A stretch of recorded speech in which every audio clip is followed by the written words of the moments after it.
Hello everybody, Haku here with my review for Boku no Hero Academia, Season 3, Episode 12, the beginning of the end, end of the beginning, or end of the beginning, beginning of the end, I think rather. But yeah, either way, sorry this one's a day late, but there's a ton to talk about. I have a ton of notes here that I took on the episode and all that, and just a lot to discuss in general. I think this is maybe one of my favorite episodes of the entire show. I wasn't really expecting it to be. I mean, we got that hype fight last week, and I was like, okay, that's going to be one of the best episodes for a while. We're just going to cool down for a bit.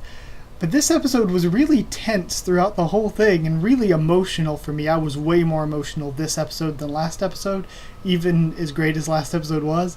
And it didn't need a fight to do any of that. It just told a really, really good story, and the production quality was amazing when it came to the OST use and everything. It was just great. But with that as well, there were some things that were left out that happened during this episode in the manga, happened during this episode's story or whatever, but they were completely left out, and they're really important for a lot of characters. But I don't know if they didn't show them here. I don't know if or when they would show them in the anime. So it's a weird situation. But just in case they do show them later, I don't know how they would do it. But just in case they do, I won't talk about them until the end. I'll talk about everything else, the rest of the episode, and my thoughts on it. Then at the very end, I'll discuss the things that were left out that I'm confused at why, so that... because there are things that without, you're probably going to be a little confused about a couple things. So if you don't want to watch, just in case they do show up later, they're not super spoilery, I guess. But if you want to dump out ahead, then I'll warn you when I'm about to talk about them at the end.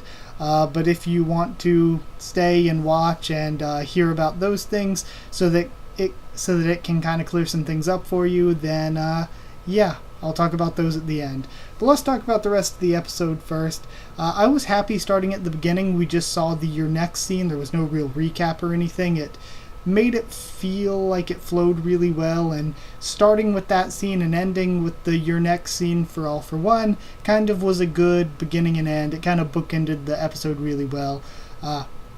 Also just remembered, is the mid-season break, we had, I think, a week or two off last season. Is that going to be next week?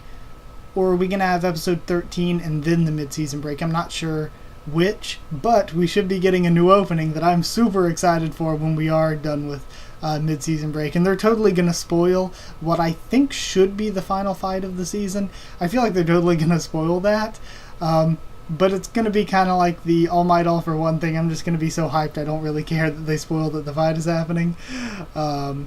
But we start the episode after the opening with a meeting with... they were police. I'm not sure what the actual title of them was, though. They were just this... I think they're like a hero oversight type of committee, and they're discussing how the League of Villains has gotten better and gotten stronger, and Shigaraki's plans have gotten more complex and advanced and less childlike. Each time that they have failed, they've gotten stronger. And now they don't have the, they being the good guys, they don't have the symbol of peace anymore. All Might's not there to inspire the people or to deter the villains anymore. So they talk about that and say they need change, and that's obviously going to be hinting to some different policies here and there in the future, probably. We then go to All Might in the hospital, and we have the talk about what is actually the case with Shigaraki. We learned that Nana, her husband, was killed, so she put her child... I thought that it was a son, but they said child in the anime, so maybe it's not a son, maybe it could be either. But she put her child in foster care to protect them, and then of course that would be Shigaraki's, one of his parents. So again, makes total sense. All Might himself wants to go after Shigaraki, of course, but he gets rebuked by Gran Torino, who says, no, you're going to have to leave this to me and Tsukauchi because you're not going to see him as a villain anymore. You're going to see him as a relative of Nana's. So the two of them are going to go after Shigaraki, but I like what he says to All Might, where the symbol of peace may be dead, but All Might's still alive. You still have something that you can give to the world. You can teach these kids and all. And he doesn't say all that directly, but it's kind of the way the conversation led. Todoroki then goes home. We have waifu Yumi. For Yumi looking very cute. I swear, between the anime and this current arc in the manga that I'm not going to mention, Fuyumi is becoming a top waifu in Boku no Hero Academia. It's great. And we have Endeavor pissed off that he's the number one hero after sacrificing all he sacrificed, working as hard as he did. He's becoming number one because All Might can't fight anymore. He's not doing it because he proved himself. He's not doing it because, he didn't win in any way. He didn't win, but he's now the number one. And I like that the words he's saying and Shoto is hearing are basically the same exact words that Bakugo was saying when he was over top of Shoto after he had won during the sports festival, where he's just saying, I can't accept it, there's no way. And I don't know if the words were exact and if that was supposed to be a callback or a juxtaposition, but it was very cool. Izuku then goes home and collapses, and then everything about the beach scene is perfect. I would say most of it has to do with All Might's voice actor, who did a brilliant job. From the beginning of, again, the comedy of running across the beach to each other and then the Texas smash, but to really firmly rebuking him, no matter how many times I tell you, you run in, no matter how many times I tell you, you hurt yourself, and then sort of moving to the kinder, gentler tone when saying, but when I saw you and you made it out of there without getting hurt, I was just so happy. And it's a really, really beautiful moment, and it shows how much that Izuku's not just growing, learning how to be a better hero. He's not just growing as a student. All Might's growing as a teacher. There's a lot that Izuku's taught him, and I think that last episode that was, again, really beautiful, where All For One says, this kind of fighting isn't like you, somebody's influencing you, and then All Might sacrifices his arm and then uses the sacrificed arm to attack, just like something that Izuku has done and would do. So again, it's brilliant to see how much All Might himself is learning and growing. And they did one thing that I loved so much, where, and again I noticed it later in the episode, where All Might is sitting there hugging Izuku, and there's the strand of hair in front of his eye blocking his eye, and then he lifts his head up and you can see the tears in his eyes as the strand falls out of the way. And then later on, when Izuku's mom is talking, she has her head down with the strand of hair just perfectly blocking her eye, and she leans her head up to reveal that she has tears in her eyes. So they use that same reveal for both All Might and for Inko, and I just thought it was great. I thought it was probably one of the best things in the episode, was again that juxtaposition. So that was, everything about the scene was just so good. Izuku's narration, talking about as the beauty of as the pain lingered in my cheek, it told me that the age of All Might was over. Just so good, added so much emotion. And then we have the family visits. We learn about the dorm plan, and Nedzu is talking. We have again the low sort of sweeping parts of Yusei Run playing. It was really good with Nedzu talking about how they need to make a stronger UA that the students and the people can believe in and all that, and that they can do better for their students that All Might has left the torch to. So they go first to Jiro's family. That was all really, really cute. Then to Bakugo's family. We see Bakugo with boobs, aka his mom. I love that they're basically the same. I love that so much. And one thing that I guess I didn't really remember from the manga that was really, really good about this scene was Bakugo's mom's reason for saying, yeah, Yue can take him, was so deep and important, where she's like, Bakugo's really, really good at everything, and he's been praised a lot for being really good at everything, and it's kind of shallow, but when we heard you talking about how much he's working to be the number one hero during that press conference, it made us realize that you're not just seeing how good he is at stuff, Yue is actually paying attention to who Bakugo is as a person. And who he is as a person isn't just this loud yelling stuff being the strongest. He really wants to be the number one hero, and heroes are really good people. And it shows a lot how the series, everything is important and means a lot more than you realize at first. Because at first, when I was reading the manga, I didn't really realize how important it would be, all the different character interactions in the background. And then Kirishima and Bakugo's reactions become impetus for one of the more important scenes in this entire arc, Bakugo's rescue. So again, there's just so many little things that end up being really, really important to the development of these characters and the story overall. I love the scene where Bakugo asks All Might, what is Deku to you? He gets the answer that he's just a student. And he's like, it's fine. Like, basically he's saying, I already know. He's just like, if you don't want to tell me, that's fine. Thanks. And it was just a really good scene. Voice actors did great. And I love him yelling, I know, back to his mom as he's walking in. I was like, is that supposed to be a hint? Like, basically, I know the secret. But all that was great. All Might then goes to Izuku's. All the little things were great. Izuku and his mom being so nervous and starstruck because of how Izuku's always put All Might up on such a pedestal. He's basically just... he's a real celebrity, but especially in that household, he is a real celebrity.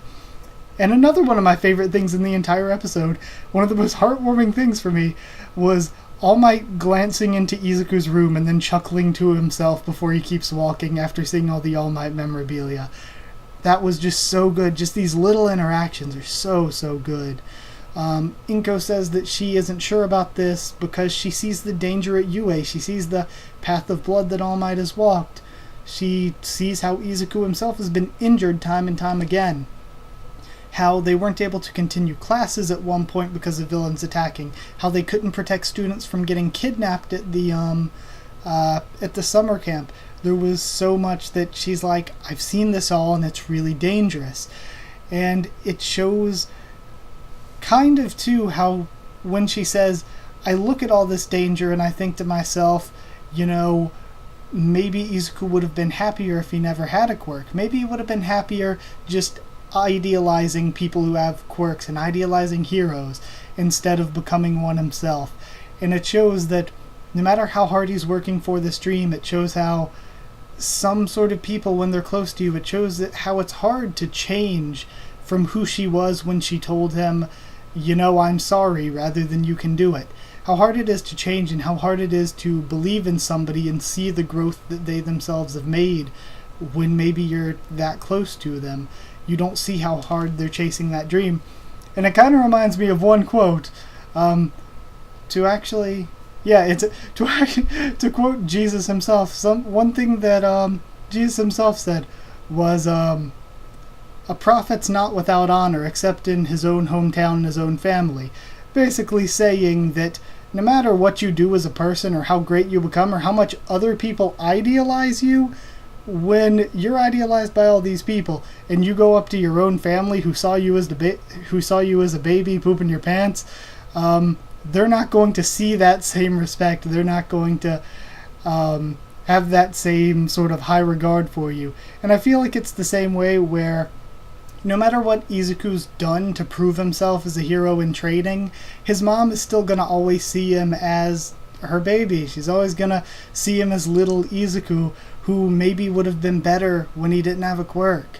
So I thought that was great. The OST that played during this was beautiful, and I don't know if I've heard it or not. I probably have, and I'm just being dumb. But the OST during all this was beautiful, and it leads into All Might scene where he's giving his speech, but we're not quite there. Izuku goes, gets the letter from Kota, says, it can be anywhere. It doesn't have to be UA because this made me a hero, even if just for a moment, and that was really great.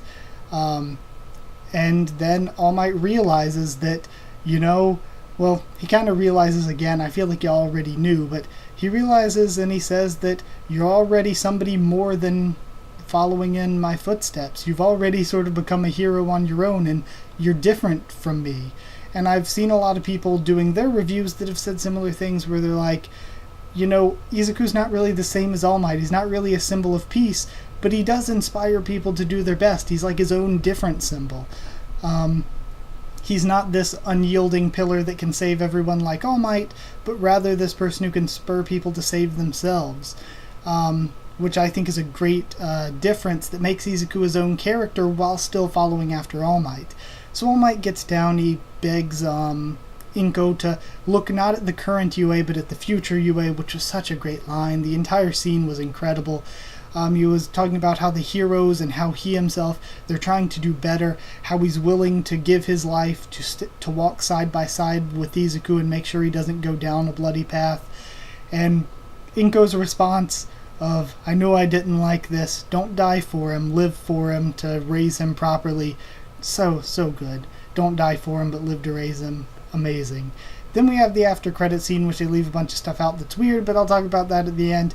We get our first look at Tartarus, and we have the Your Next scene with All For One, which in the manga comes basically just directly after All Might's Your Next scene, one right after the other, both in the same chapter. So it's weird that they were separated, but I kind of get it, I guess. But the stuff they left out I don't really get. But before we get to that, general thoughts. It was such a great episode, so emotional. Honestly, one of my favorites of all time, I think. I was totally drawn in for every second of it, and there was a lot of character growth, while at the same time taking into account and bringing up so many things from the past that lead into that character growth. So yeah, I'm excited for the future. This episode was great, and I would actually give it a perfect score. It was so good. I'd give it 10 hot anime moms out of 10. Inko, still best mom, but yeah, 10 hot anime moms out of 10. But some things they left out to discuss, just real quick. First off, I'll do the Your Next scene. I already mentioned how that was it. And go ahead and leave if you don't want maybe mild spoilers, but I don't know where they would put this in the anime if they're still going to do this. So maybe stick around if you want to know all of what was left out here. So yeah, I guess that's it. So yeah, let me talk about that. Some things left out, starting with the Your Next scene for All For One.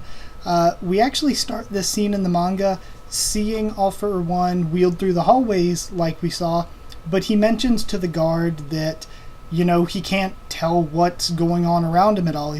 And the guard tells him, you're in a prison. He's like, this is a prison, I couldn't tell.